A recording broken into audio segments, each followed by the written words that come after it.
And we're live. Woohoo! Oh, I thought Kate was going to introduce what this was, but I could do that. I'm going to talk to the game changers about prototyping. And I'm an associate professor of practice at the American University of Cairo, and I teach educational game design for undergraduate students as part of a creativity course. And I'm not a game designer or anything, but I suggest that I know a little bit about education and that I think all of us play games. And what I try to do is help my students reflect on games that they know and that they like and that they play. And we play a lot of games in class and reflect on them, and then they design their own games and try to improve upon them to make good education. And some of the things that are useful to focus on is how to make the prototyping process work best. And I just wanted to ask in the room right now with Coventry, like what they started prototyping the games yet? We haven't started prototyping most of the games. I don't know if Richard, have you started prototyping yours?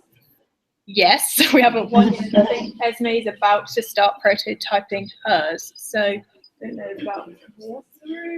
Oh, Lauren's got a game as well. She's hiding in the corner. I think she's started to prototype hers as well. So there's a few starting and going into testing as well. So okay. So let me ask them the things that why do we do prototyping? Like what are they doing prototyping? What are they expecting to get out of the prototyping process? Guys. What do you want to get out of the prototyping process? Why do you think it's important to prototype? It's important to test the game and see if the logistics work. Okay. I don't know if you can hear much, Maha. I heard test the game, but I wasn't really sure. Okay, so Esme just said it's good to prototype the game to see whether it works and whether kind of the mechanics work on it. I don't know if anyone else can. To see if it's enjoyable, says Richard. Okay. So I'm just going to talk about the kinds of things that, like when I have my students, I don't give preset criteria. What I think is a good thing. What I do is I have them play a lot of games with each other. They try each other's games, and then we decide together what would make a good game. And because all of our games are educational, there's some criteria that are similar to all the games because they need to be educational in some ways. But there are some things in general that I think a prototype should be in general for whatever, not even games, but any kind of product that you're doing. The first and the main thing is that prototype, whatever you're putting something like a prototype, it should be open. And by open, I mean it shouldn't be a polished product. Because what I've seen happen is that students who do their prototype as a semi-polished product that's almost getting it right are much more resistant to taking feedback from the prototyping phase and the testing phase and going to change it again. It's going to be much less flexible with changing it. So my advice for prototyping is the first thing is to be open. Don't get it easy to change things so that you don't get late and you're so happy with what you've reached. The second thing that I advise people to do with prototyping is to actually have different options. So when you're designing a game, and I'll just have the room just in general, like when you're designing it, there are a lot of decisions that you make in the middle where you think, well, should I do it like this or like that, right? Are they each working in different groups? Say that again, Maha. Are they working individually or in groups? I think there are quite a few individually working on their projects at the moment. So I mean, you dialogue with yourself even, like obviously if you're in a group, sometimes one person will want to go in one direction, another person will go in another direction. But even when you're making decisions with yourself, I would document that internal dialogue. Should I do it this way or that way? And those decisions could be related to the dynamics or the mechanics or the aesthetics of the game. So could be a place of a particular decision that's going to take the game in a particular direction. And the other thing is that there's often something about the game that you think isn't working exactly how you want it to work. And so having maybe multiple phases of prototyping, like doing it several times, helps a lot with that. So it helps because sometimes to try something, you get an idea from that test and then you change it again and then you test that again, right? It's not that you test it once and then it's a perfect product and it's ready to market. So when we talked earlier, like why you want to see it fun, you want to see it works and mechanics work. So if you had to set like 4 or 5 criteria for what a good game is, what would those be? In terms of the mechanics, Maha? No, generally, like a game. Like you're playing a game. What are the 5 things that you think that you do? Okay. What would make a good game? Story, narratives. If it's enjoyable, I would say that was a pretty good measure for a game. Colourful, so that's an aesthetic. So visually pleasing, so you want to play it. Sense of satisfaction after playing the game. What is a sense of kind of achievement, accomplishments? Yeah. Do most games have an actual like goal that the game designer wants? Like obviously educational games have an educational purpose, but even non-educational games, they're trying to achieve something. I think beyond the fun and the narrative, the beautiful, the aesthetics, like the visually pleasing, right? Are they?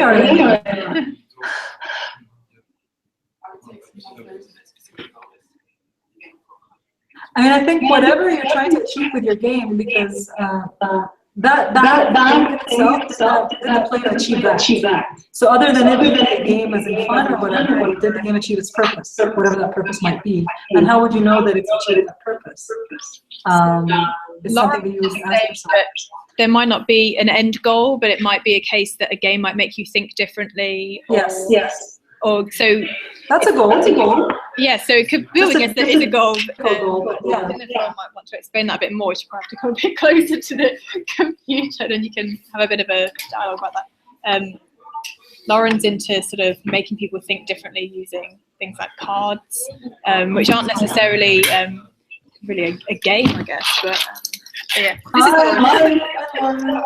I was just saying it might not be a specific goal. It might be more the general idea of trying to get different players to interact and think around an idea, rather than prescribing a way for them to think or like a specific kind of way to experience the game as such. Right. And I mean, education, we don't talk about goals as necessarily being very restrictive, because they could be a change in attitude, or a change in a skill, or like you're saying, a change in the way of looking at things, and teach creativity. So it's all about just being open. Like I just want them to be open and curious and try new things. So that's how you can articulate what you get out of the game. The other thing is that when we were talking, like when people were talking about visually pleasing and things like that in a game, do you all know the game is Pie? It's a game for kids, obviously. That's a game, right? It's an educational game. It's a game out of nothing at all. You don't need any materials to do it.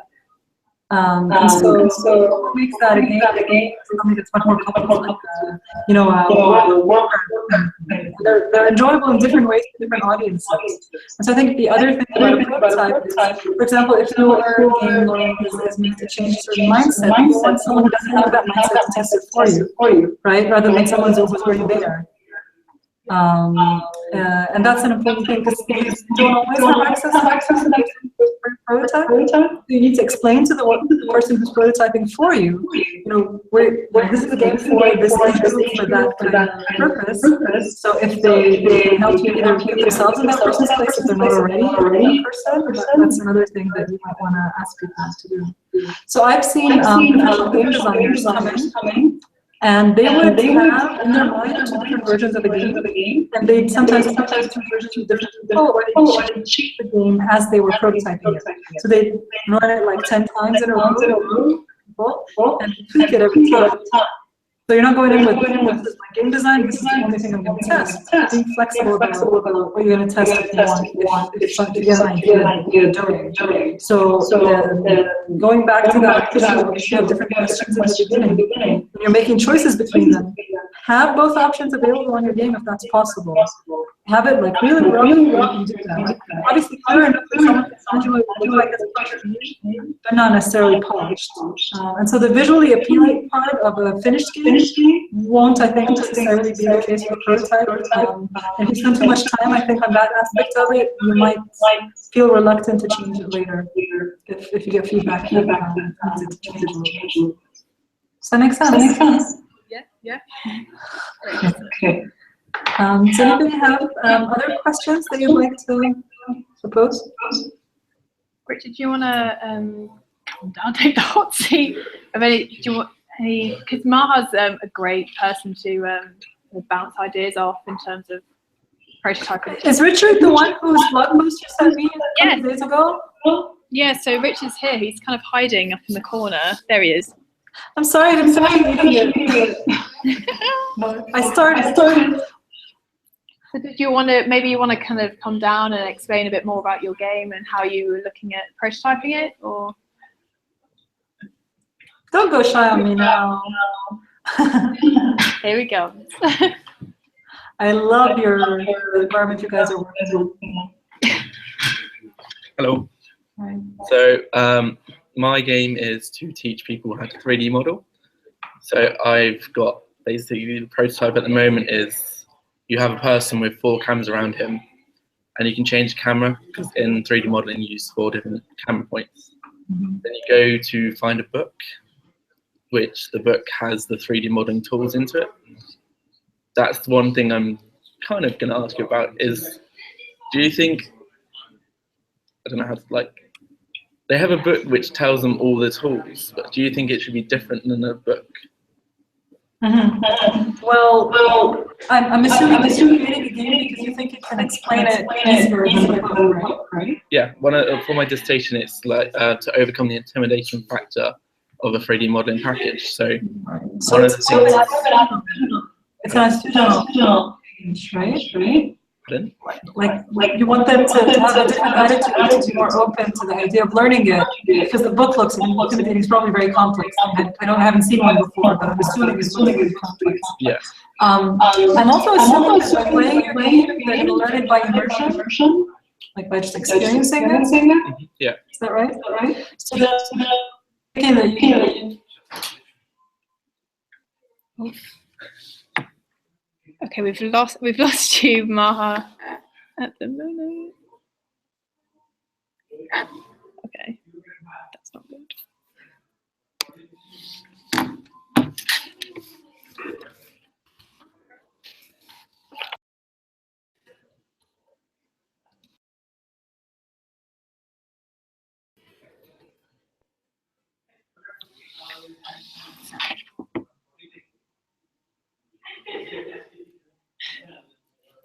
Oh no.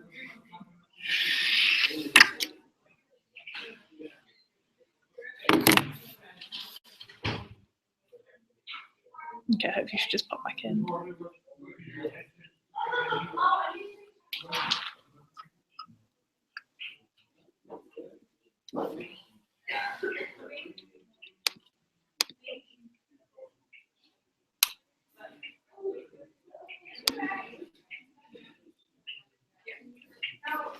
Can you hear me okay? Oh, we can hear you again. Yes, hello. Sorry. So Richard, I was asking you for your game.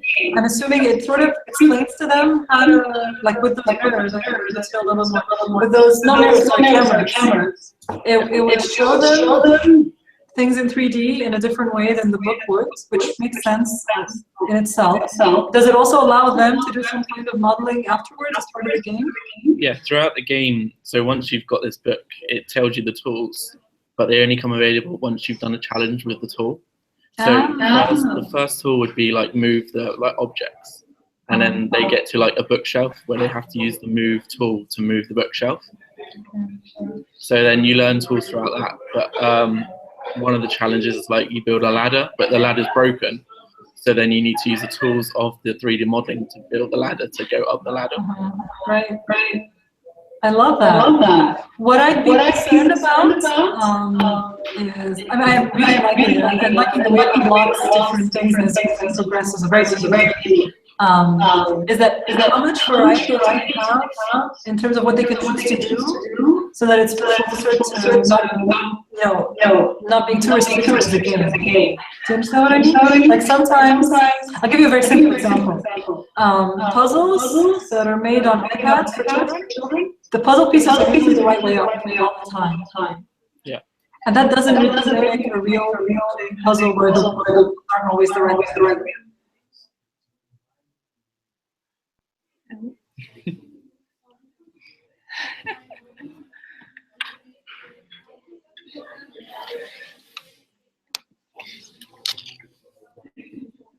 Okay, she's dropped herself out.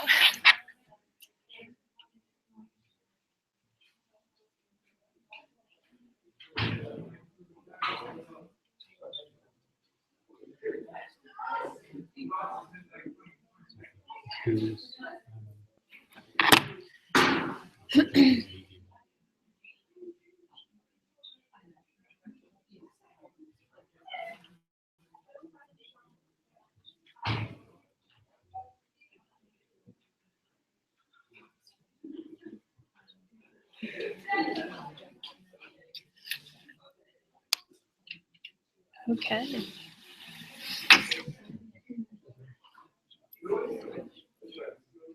This is the problem with connecting with Cairo. Really?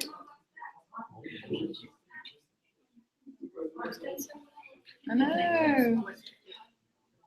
Oh.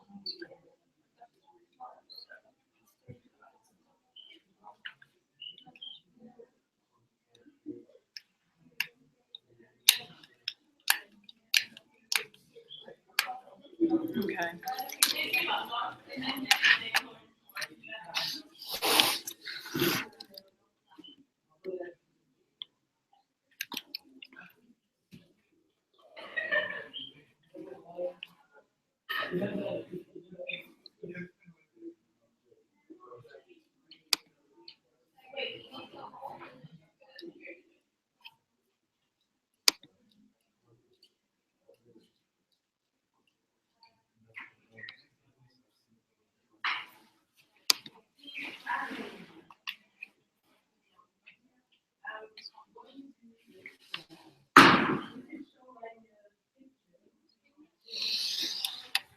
Okay, that's a shame. I don't know if she's going to pop back in or not.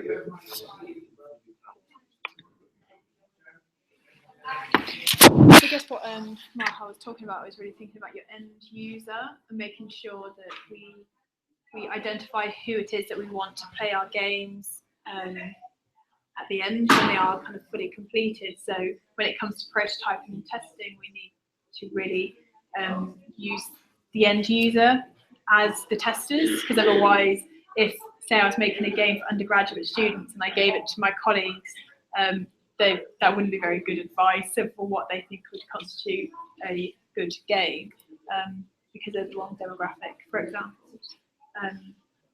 So, I mean, Esme's actually is making a card game for undergraduates. It's changing. Okay. Share. We've had the change. So from the Office of Teaching and Learning, we need to know about student experience, and we want to know from students in postgraduate and undergraduate how accommodation, facilities, academic and social support, how we can improve on that. So I came up with a graph that would be like, for example, like levels showing different areas of the university where students can interactively stick their ideas onto the board.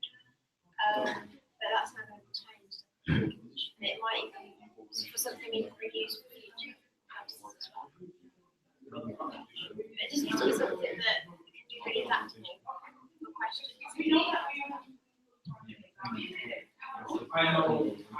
So when you get into a point where you're almost ready to prototype one thing, so that if it doesn't work, then you can change it. Yeah.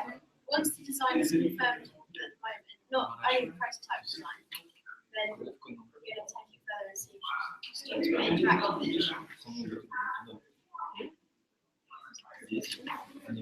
So Essie, you're the bus game. Do you want to tell everyone about that? Because it's really cool. Okay, basically it's about how you get into those like I come from Nigeria and the bus system there is quite different from what we have here in the UK. Over there you have a driver and the second guy called the conductor who's in charge of getting passengers